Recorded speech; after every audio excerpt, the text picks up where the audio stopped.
Pour le Niger, on aura Daouda dans le but, une défense à 3 avec Oumarou, Barou, Bourema, Katkore et Diabaté. Dans les couloirs à droite, Arou. Les deux formations, celle de Jean-Michel Cavalli, celle de Patrice Baumel. Le Niger condamné à l'exploit, il lui faut absolument 2 vies. Attention à ce premier ballon en profondeur peut-être pour Moussa Mazou dans la surface de réparation. L'intervention de Boli un peu in extremis. Parce qu'il joue très peu en club aussi. Et OTP Mazembe, il est devancé par un Malien, Moukoro. C'est parfait pour reprendre de la confiance, pour aider peut-être son équipe. Et qui n'a pas pu aider pour l'instant sa formation. La Côte d'Ivoire aussi à domicile 2-1.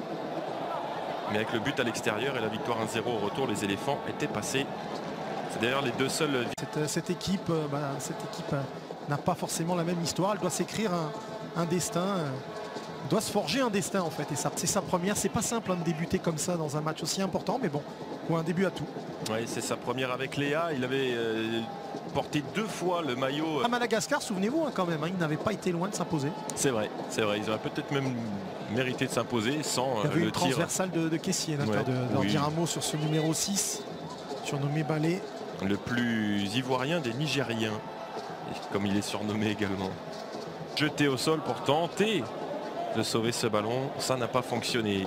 Aurier loin devant, intervention a joué donc à l'Africa Sport, un grand buteur, Issoufou Dante.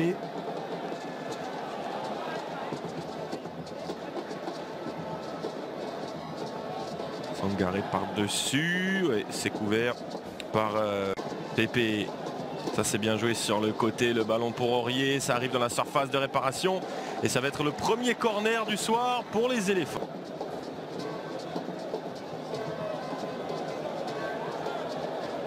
Daouda loin devant. Dans quelques jours. Ouais, ça sera à suivre sur Canal d'ailleurs. Gradel, le centre qui est trop appuyé et qui est récupéré. Pas d'élan de Pépé, le pied gauche. Ça ne sera pas pour tout de suite. La passe décisive, faute. Alors qu'ils ont quand même pris, les hommes de Dupuis, un sacré coup sur le casque avec cette grosse défaite 4-0 en milieu de semaine. Ça. Son vis-à-vis Kalala, Boli. La sortie de balle est pas assez soignée. Le ballon c'est évidemment gêné.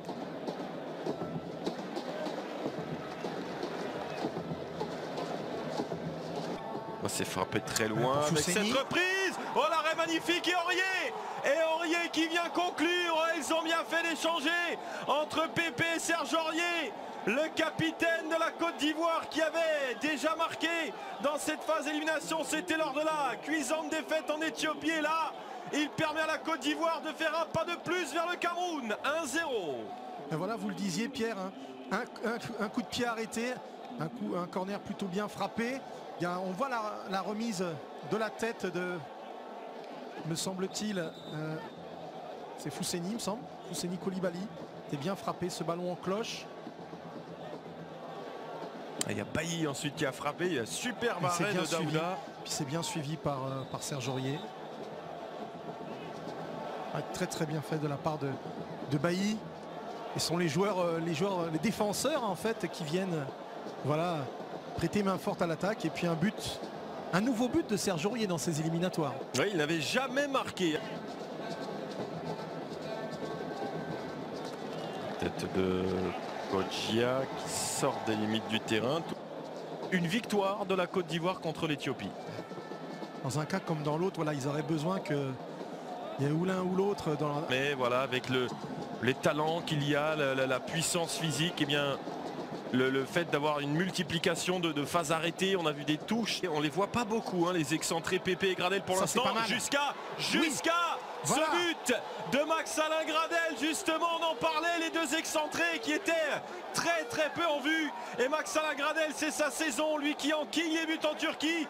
Il continue aussi avec la sélection, il avait été passeur contre Madagascar, il est buteur avec cette remise, cette reprise au second poteau pour venir fermer, peut-être pour venir conclure la qualification de la Côte d'Ivoire qui se sort pour l'instant du piège. 2-0. Qu'est-ce que ça a été bien fait, ce ballon donné par le capitaine, et bien suivi, ils étaient deux mais ils ne se sont pas gênés. Très joli centre. Plat canon, c'est bien joué pour échapper à Kalala. Caissier, Canon encore. Avec l'appel de Kodjia dans la surface de réparation, il fait faute de ce but de Serge Aurier.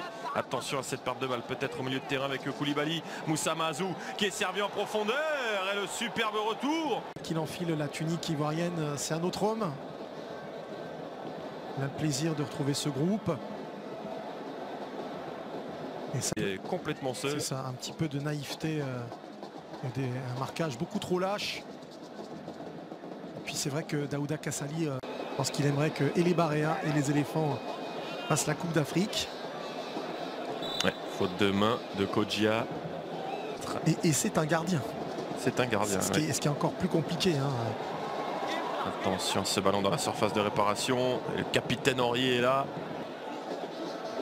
Et si Jonathan Kodjia venait mettre un coup de casque? C'est parti pour le corner de Gradel. Eh bien, il est... de venir ennuyer Sylvain Beau qui pour l'instant passe un après-midi assez tranquille. Ouais, position de hors-jeu de Moussa Mazou. Elle est ivoirienne. On vient même pas les presser en fait. Donc, ils ont pris un sacré coup sur le casque, les joueurs de Jean-Michel Cavalli. Voir qui a mis quelques minutes avant d'être au niveau de l'événement. Et puis un homme a montré la voie, le capitaine Serge Aurier, buteur, puis passeur pour Gradel. La Côte d'Ivoire est de plus en plus proche du Cameroun. La Côte d'Ivoire mène 2-0 ici. Non, il faudra donc une victoire de Madagascar et une défaite de l'Éthiopie pour que les Barea puissent pourquoi pas enchanter le Cameroun comme ils l'avaient fait. Le coup franc ivoirien pour Nicolas Pepe. Oh, ça passe pas si loin. Depuis, voilà. Attention à ce ballon perdu par Daouda. Oh la faute. Oh là là. Ça passe sur le côté droit pour Amadou Harouna qui va pouvoir centrer vers Moussa Mazou. La tête d'Aurier. Bien se passer. Oui. Et donc il a fait une petite heure de jeu intéressante. Et Gradel qui était au second période pour ce dernier match. Bah, ça va être passionnant parce qu'il y aura beaucoup d'enjeux avec une Côte d'Ivoire qui va avoir encore un peu plus d'avance avec ce but superbe de la part de Canon. Effectivement, cette tête, un coup de tête Canon dans la lucarne qui permet donc à la Côte d'Ivoire de valider son ticket pour la CAN. On peut quasiment le dire maintenant, 3e but en sélection pour Wilfried Canon qui pour une fois ne marque pas contre la RDC, c'est contre le Niger et ça fait 3-0 encore sur le coup de pied arrêté. Et vous avez vu ce grand bonheur, c'est extrêmement bien frappé. Et qui frappe le coup franc? Et c'est encore Monsieur Aurier. Monsieur, je dis grand Monsieur Aurier aujourd'hui. 2 passes décisives, buteur. Et encore une défense complètement absente. Et quelle détente de Canon. Qui fait une excellente saison. Ouais, ça ressemble un petit peu à Yaya Touré. Je pense qu'il ne renierait pas Yaya, ce joueur. Je crois des tournois UFOA. Oh, attention, ce ballon qui reste là. Le centre dégagé de la surface de réparation. Allez, peut-être une incursion dans la surface de réparation. Ballon. Que belle passe de possession. Oh, et là c'est passé, ça va à 100 à l'heure pour Nicolas Pepe, bloqué dans la surface de réparation. Zaha encore qui se bat. Caissier. Oh, qui va s'en sortir? Qui va s'en sortir? Hop là, la taupe sur le terrain.